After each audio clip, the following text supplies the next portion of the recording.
Pour la première fois depuis le début de la guerre en Syrie en 2011, le régime syrien a perdu totalement le contrôle d'Alep, la deuxième ville du pays. Un revers cinglant infligé par une coalition incluant le groupe radical Hayat Tahrir el-Shem et des factions armées syriennes dont certaines appuyées par Ankara.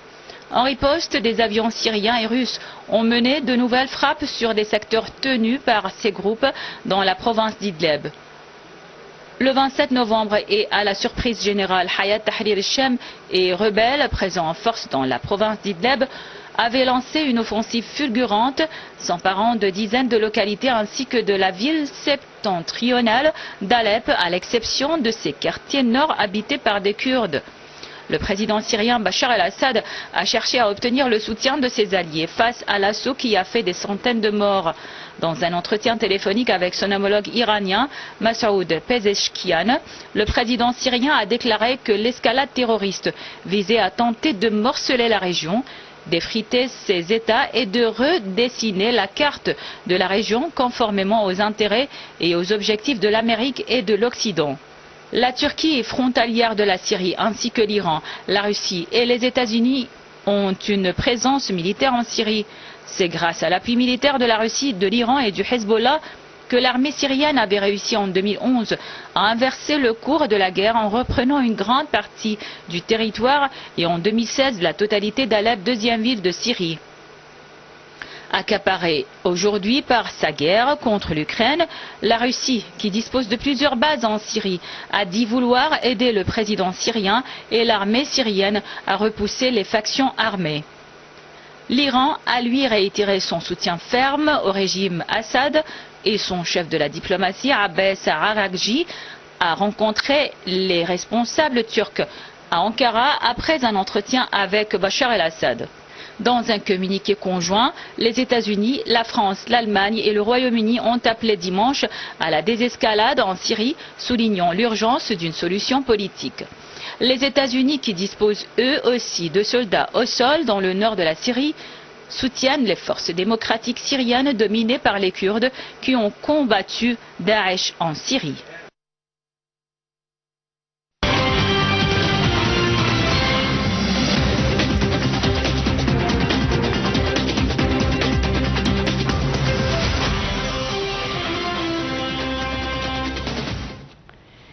Et pour poursuivre notre analyse de la situation inattendue qui se passe actuellement en Syrie, nous avons en ligne Madame Farida Al-Choubechi, députée, journaliste et écrivaine. Nous sommes ravis de vous avoir avec nous. Bonsoir à vous et à tous vos téléspectateurs. Alors Madame Farida, dites-nous quelle est votre explication de cette situation incompréhensible en Syrie? Elle peut être incompréhensible pour beaucoup, mais pas pour moi. Je dis ça avec vraiment je ne peux pas dire que je suis l'unique, mais il y a beaucoup qui sont d'accord avec moi que c'est un plan qui a commencé avec la guerre, le génocide que commet Israël à Gaza et qui s'est répandu jusqu'au Liban, et maintenant c'est la Syrie. Il faut se demander, on se pose une question. Pourquoi ces gens-là, qui prétendent être des musulmans très durs, c'est-à-dire, pourquoi on n'a jamais parlé d'eux dans aucune confrontation avec Israël? Seulement, ça montre maintenant, c'est la, comment dire, vraiment, on ne peut pas expliquer autrement que c'est dans le plan de la décimation de notre région, et ça ne va pas s'arrêter en Syrie si les Arabes ne sont pas unis et ils forcent, ces forces-là, les forces qui sont à la solde de l'étranger, d'Israël et des États-Unis, et il faut que nous soyons très très prudents dans les jours à venir et les mois à venir, parce que c'est un plan vraiment infernal. Et le but, c'est de décimer notre région. Donc vous êtes d'accord avec le président Bachar el-Assad quand il dit Tout à fait. qu'il y a des tentatives de redessiner la carte du Tout Moyen-Orient? à fait. Et d'ailleurs, il y a l'ex-ministre de fin, Henry Kissinger, qui a dit que la seule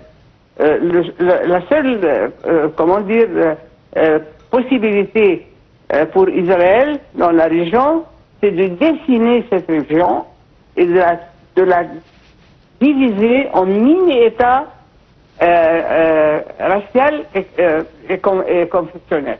Alors voilà, c'est-à-dire ça c'est le plan, c'est un plan déjà qui remonte justement au début de la création d'Israël dans notre région.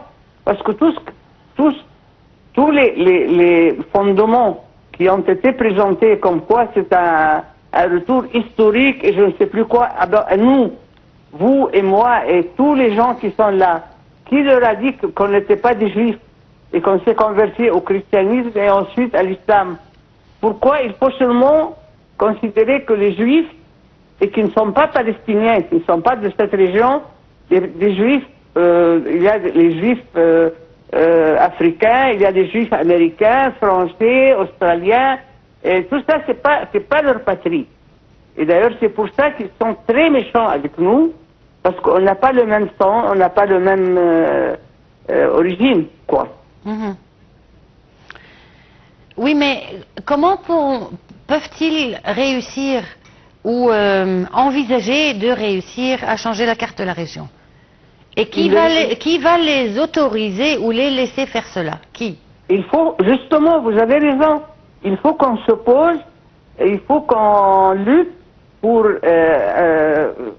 faire échouer ce plan méchant et incroyablement, c'est-à-dire, comment dire, anti-humain, anti-patrie, parce que ces gens-là qui prétendent être là pour lutter contre je ne sais plus quoi et contre Israël et tout ça, on les a jamais vus faire une seule opération en Israël. Au contraire, ils sont toujours à l'appui d'Israël, ils sont toujours un bras israélien dans toute. Et la Syrie, c'est un président qui a résisté à beaucoup de pression, de tentatives, de méchanceté, avec ces gens-là qui ne sont pas, qui n'ont pas la patrie dans leur intérêt, ils ne sont pas intéressés d'avoir une patrie, parce que c'est des agents, c'est pas des Syriens. D'ailleurs, on a vu qu'il y avait aussi des Ukrainiens dans les forces là qui sont allées en Syrie. Et là, ça prouve très clairement que c'est un plan universel. Et d'ailleurs, Monsieur Trump, il a montré, comme Biden tout à fait, qu'ils sont tout à fait anti-arabes. C'est pas une question on va pas être, il faut pas être génial pour trouver ça. Parce que avec Israël qui a tué des dizaines de milliers et qui a blessé des dizaines de milliers aussi maintenant à Gaza, et on n'a pas entendu un rejet de ce que Israël a fait, ou bien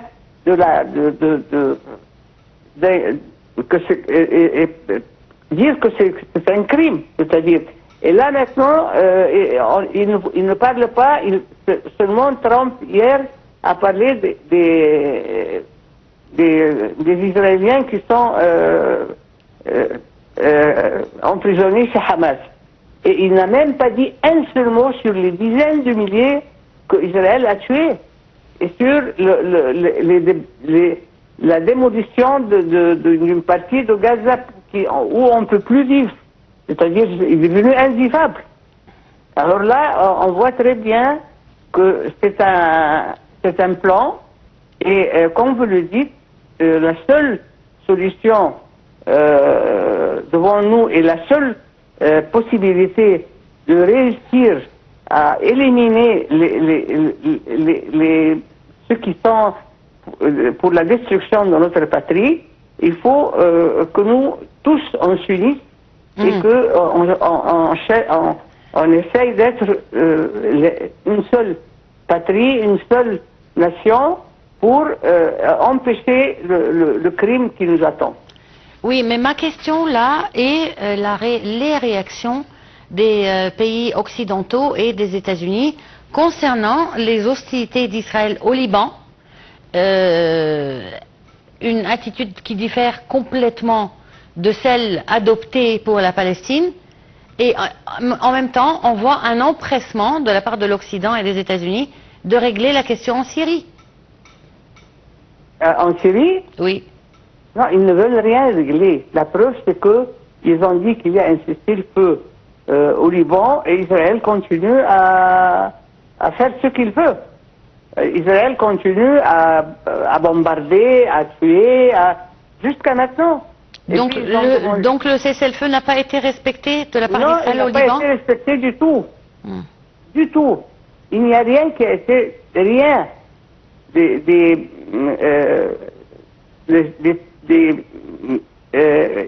des côtés humains qui a été respecté par Israël.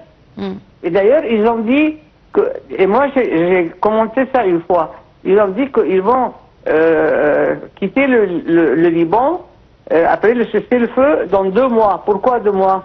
Parce que maintenant, ils prétendent qu'il y a eu des agressions ou des accidents de la part des Libanais, et ils continuent à... D'ailleurs, ils ont méprisé tout ce que le monde entier a fait. Et la Cour pénale, la Cour mondiale de pénalité, qu'est-ce qu'ils ont fait? Ils ont... Monsieur Netanyahou, il n'a pas respecté ça un jour. Et avec l'appui total et inconditionnel des États-Unis. Alors, quand on voit les choses en face, quand on dit ce qui se passe réellement, là on va commencer à peut-être à leur faire payer les agressions qu'ils ont commises contre nous. Bon, et qui assume les coûts énormes de cette guerre d'Israël menée au Proche-Orient? Mais c'est nous qui assumons jusqu'à maintenant. Non, mais Israël n'a pas eu. Non, mais je veux dire qui finance? Qui finance et qui arme, c'est les États-Unis. Est-ce que vous pensez que les États-Unis vont continuer à le faire? Ils vont continuer jusqu'à ce qu'on l'oblige à cesser. Parce que c'est pas possible. C'est-à-dire que c'est un pays qui prétend être démocratique et être humain et tout ça, et il n'y a pas eu une guerre aussi atroce et aussi, comment dire... c'est un carnage, c'est un carnage. Un carnage, un génocide, un vrai génocide. Et là, moi je vois que c'est une phase qui a vraiment montré ce que les États-Unis font dans la réalité, pas ce qu'ils disent. Parce qu'ils peuvent dire n'importe quoi. Donc vous pensez que la venue de Trump ne changera rien? Au contraire, ça va être pire. D'ailleurs, il a dit, regardez, il pense à des prisonniers, des détenus israéliens, et il n'a pas dit un seul mot sur les dizaines de milliers, je vous dis, de morts. Oui. Et des dizaines, et le ravage qu'Israël a fait dans les bâtiments. Et quand on voit ça, vraiment, moi je ne peux pas m'empêcher de pleurer. Quand je vois les maisons détruites et... surtout maintenant avec le froid, avec les pluies. C'est ça. Non, ils ne sont pas...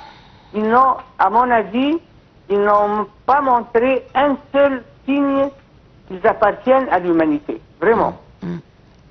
Madame Falida Chobeschi, je vous remercie beaucoup pour votre intervention. On poursuit avec nos reportages. Tous les regards se sont tournés vers la Syrie. Des groupes armés ont lancé des attaques de grande envergure dans le nord du pays. Pour la première fois depuis des années, en 3 jours, ces factions ont annoncé la prise d'Alep, 2e ville et poumon économique en Syrie. Un coup dur pour le régime du président syrien Bachar el-Assad. Bien armés, équipés, entraînés et financés, les factions qui ont pris le contrôle d'Alep sont pour la plupart affiliées aux groupes extrémistes comme Al-Qaïda. Les détails.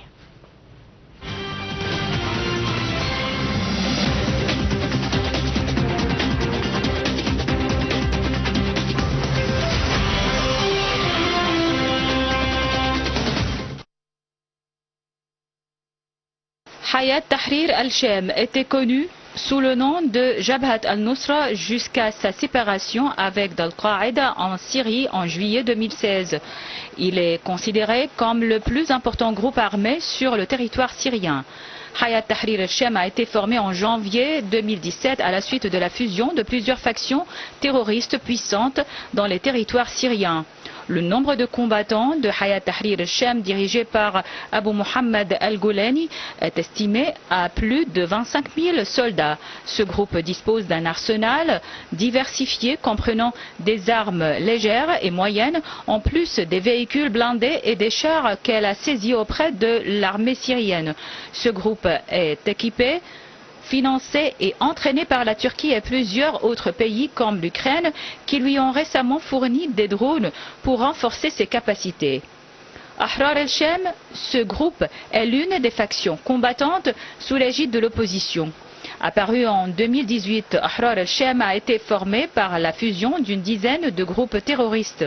Dirigé par Abu al-Izz Saraqib, ce groupe a atteint environ 8000 membres. Il possède des armes légères et moyennes, notamment des fusils d'assaut, des mitrailleuses, des mortiers et certaines armes lourdes comme des chars.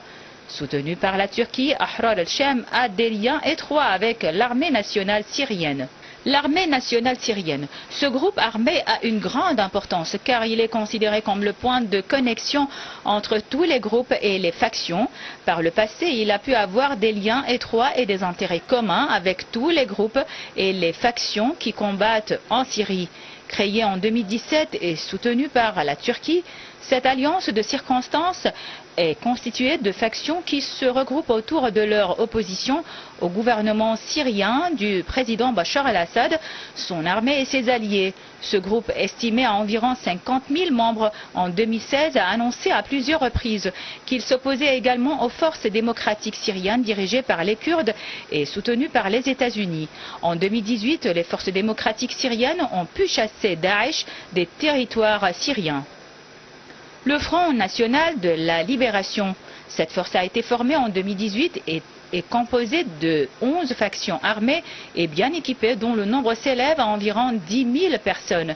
Elle possède un arsenal diversifié comprenant des véhicules blindés et des chars.